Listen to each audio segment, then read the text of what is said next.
Hello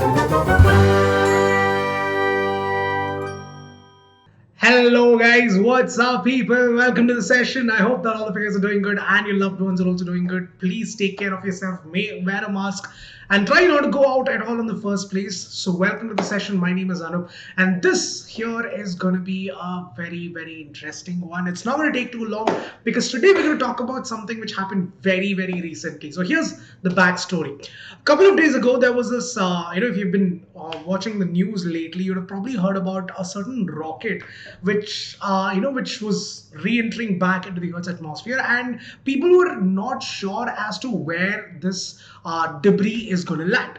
So this particular rocket was launched by the Chinese Space Agency. This was the Long March 5B. So basically, guys, here's what happened. So the Chinese basically launched their first ever space station. Just like how we have the International Space Station, Chinese decided that they're going to launch their own space station.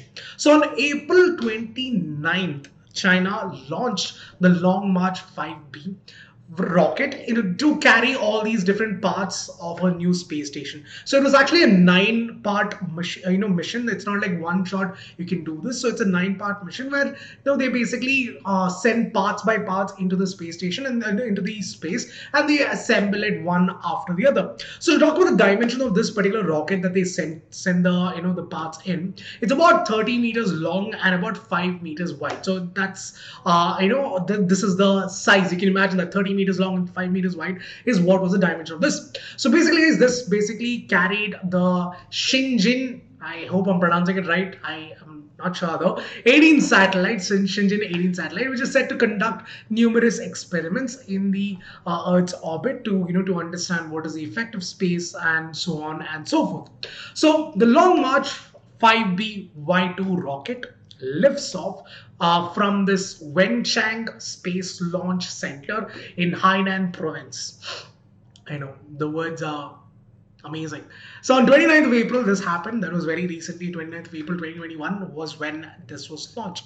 So here's what happens, guys. Now in a rocket, you have different stages. You'll have stage 1, stage 2, and then you have the final set of thrusters which sends it into the orbit. So the booster stage, during the booster stage, so what happens is this, guys. Once the boosters burnt up, what happens is that they control the trajectory of it when it re-enters back into the Earth's atmosphere. All right. So what happens is that once it's burnt up, once the first stage of separation happens, they control it so that it does not fall into any residential area and all that. So they control it such a way that they set the trajectory of it so that they can safely land it in a safe place. But here's what happened. During the re-entry stage, the engine absolutely failed. So what happened was that during the booster stage, when it was re-entering, the engine failed to, there was a slight explosion and creating a failure in the engine department. So what happened was that the Chinese Space Agency, neither any of the other space agencies were able to calculate how or what way or what is the trajectory of this projectile right now, because they had lost complete communication of it. They were not able to communicate. They did not even know where this where this engine was, where this booster was. So what happened was that people were scared as to they were not sure as to where it's going to land.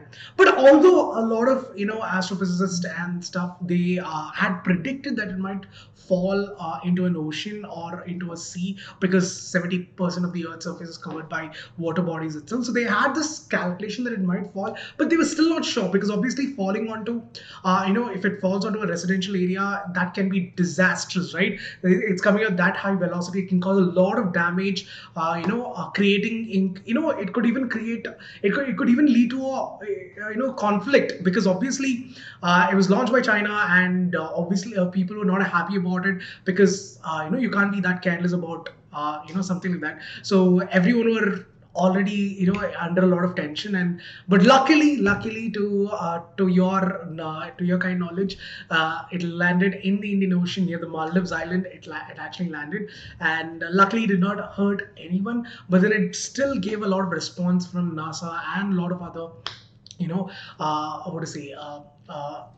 authorities around the world, agencies around the world, they were all very unhappy with this because even though, see, here's the thing, guys, the mission was a success. The Long March YB rocket managed to put the payload into the Earth's orbit. But then while re-entry, this is what happened. So it's not like the mission was exactly a failure, but it's just that the booster alone, that one part alone was at default. And actually, this is not the first time this is happening.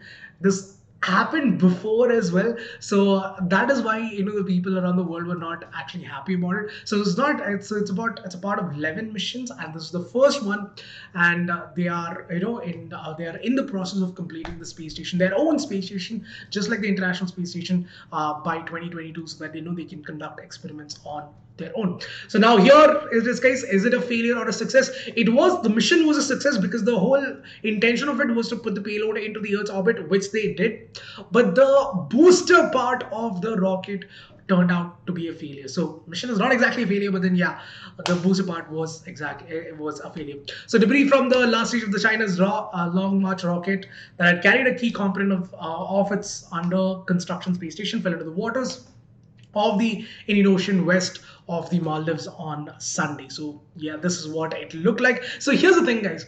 People did not know where it was. That was the biggest scare, all right? The unknown is what scares you the most, because if you know where it's going to land, if you know what is going to happen to it, they can calculate the trajectory, and then you can let the people know that they can evacuate people from that area or do something about it so that it does not affect life.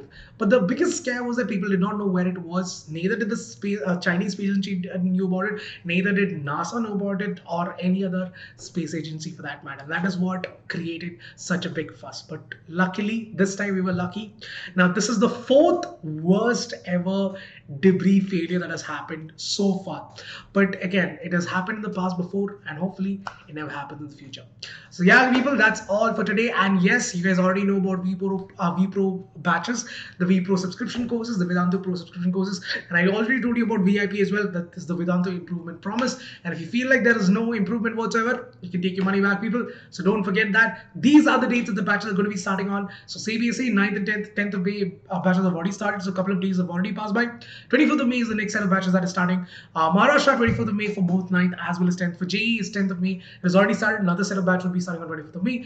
For NEET as well, 10th of May, and a batch has already started. 24th of May is the next batch starting. All right, so that's it from my side, guys. Thanks a lot for joining. The link is given in the description to enroll in the Vedantu Pro courses. The coupon code is automatically applied to it, so you don't worry about that. So that's it from my side. Thanks a lot for joining. Catch you guys in the next one with another interesting concept. So until then, do not forget to like, share, and subscribe. I'll see you guys soon. This is Anoop signing off today. Have a great evening, guys. Bye-bye. See you all.